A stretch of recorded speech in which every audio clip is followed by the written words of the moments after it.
Hey, shalom, covenant keepers and children of Israel.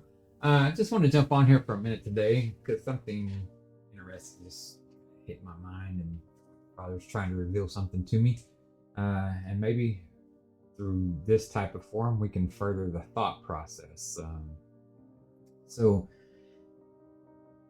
the Hurricane Beryl. Most of you, if you've been watching the news, you saw this hurricane spin up in the off the coast, and almost immediately become a Category 5.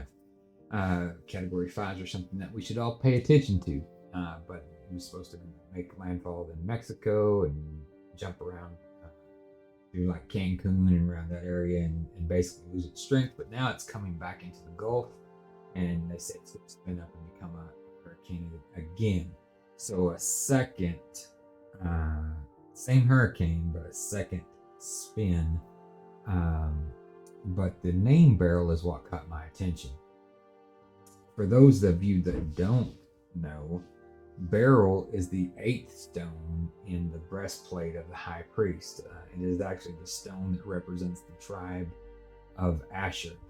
And if you know anything about Asher, Asher was rich. It was one of the richest tribes in the land. Just wealth and abundance. And that's why most people, when they associate, the 8th Asher Beryl, we all know that 8 represents new beginnings. So that took me in one direction. But then I do a teaching, and I've written a book about beyond contestation.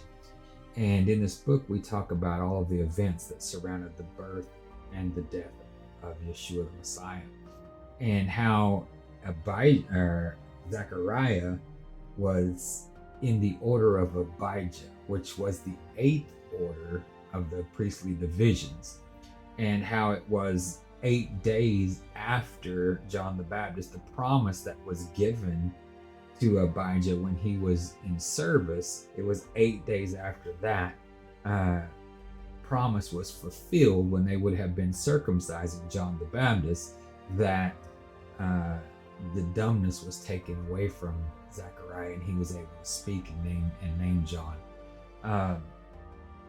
All of these prophetic implications come in, which that brought me back to circumcision, and circumcision being on the 8th day, which took me back to the original circumcision, which would have been with our father Abraham, which is believed to have taken place 8 days after the father made covenant with Abraham. We know that Abraham was not able to make covenant with the father at that time, so he had Abraham have the animals and pour the blood in the middle, and he put Abraham into a deep sleep, and he himself walked through the blood and made covenant with Abraham before Abraham could make covenant with him.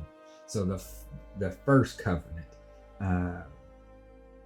which is the Hurricane Beryl making its first landfall and then making its second landfall, is when all these correlations just start coming to my mind.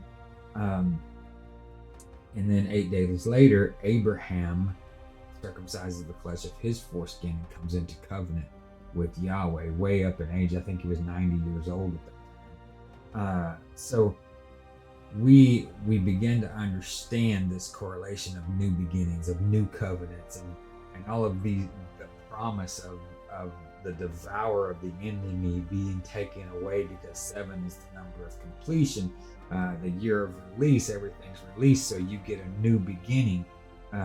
And when we start looking at the prophetic implications of what's happening here, and it's like the Father just threw this word Beryl out there to pull all this together in my mind today.